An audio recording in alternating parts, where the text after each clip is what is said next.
আমরা ডিসাইড করেছি যে এই মুহূর্তে সুবলং যে ঝর্ণা আছে সেটা দেখার জন্য যাচ্ছি। গোয়িং টু রিজার্ভ বাজার, সেখানে খুব সম্ভবত ঘাট আছে, সেখান থেকে একটা পাবলিক লঞ্চে আমরা হচ্ছে সুবলংয়ে যাওয়ার চেষ্টা করব।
So after 1 hour launch ride এই মুহূর্তে কিন্তু আমরা চলে এলাম সুবলং বাজারে।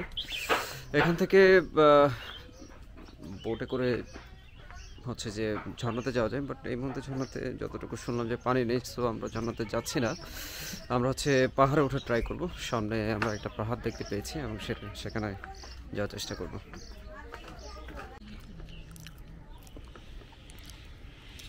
ডিলিশিয়াস, তাই না?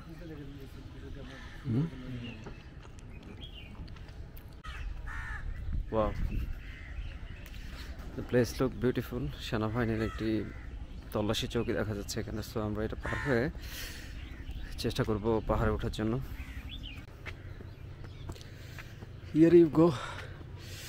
সুবলংয়ে ঝর্ণাতে না যেতে পারলেও আমরা কিন্তু পাহাড়ে কিন্তু ঠিকই উঠবো।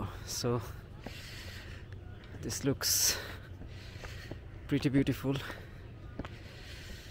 কতগুলো সিঁড়ি বাইতে হবে এখনো জানি না, সো দেখি।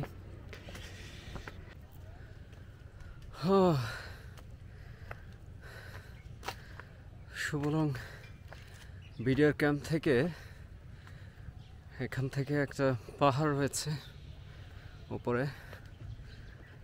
সো আমরা চেষ্টা করছি সেই পাহাড়ে ওঠার জন্য। পাহাড়ে ওঠা আসলে সবসময় challenging, but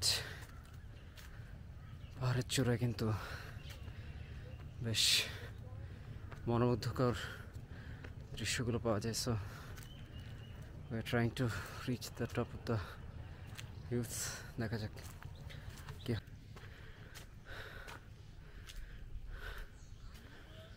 still long way to go. সামনে কিছু মানুষ দেখা যাচ্ছে। এই পথটা কিন্তু ভীষণ খাড়া এবং সরু, সো একটু সাবধানে পা ফেলতে হচ্ছে।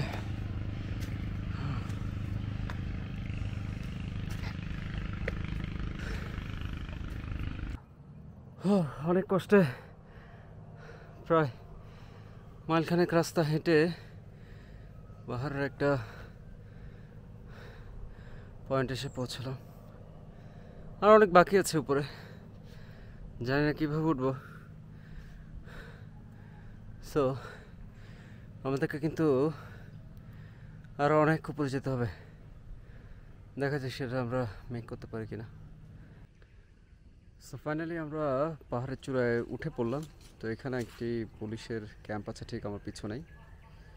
আর দেখার মতো তেমন কিছু নেই, জাস্ট নর্মাল পাহাড়, বাট এত উপরে পুলিশ ক্যাম্প আসলে কাইন্ড অফ ইন্টারেস্টিং। এনিওয়ে, তো আমরা এখানে কিছুই পেলাম না তেমন আসলে দেখার মতো, সেই জন্য নিচে চলে যাচ্ছি।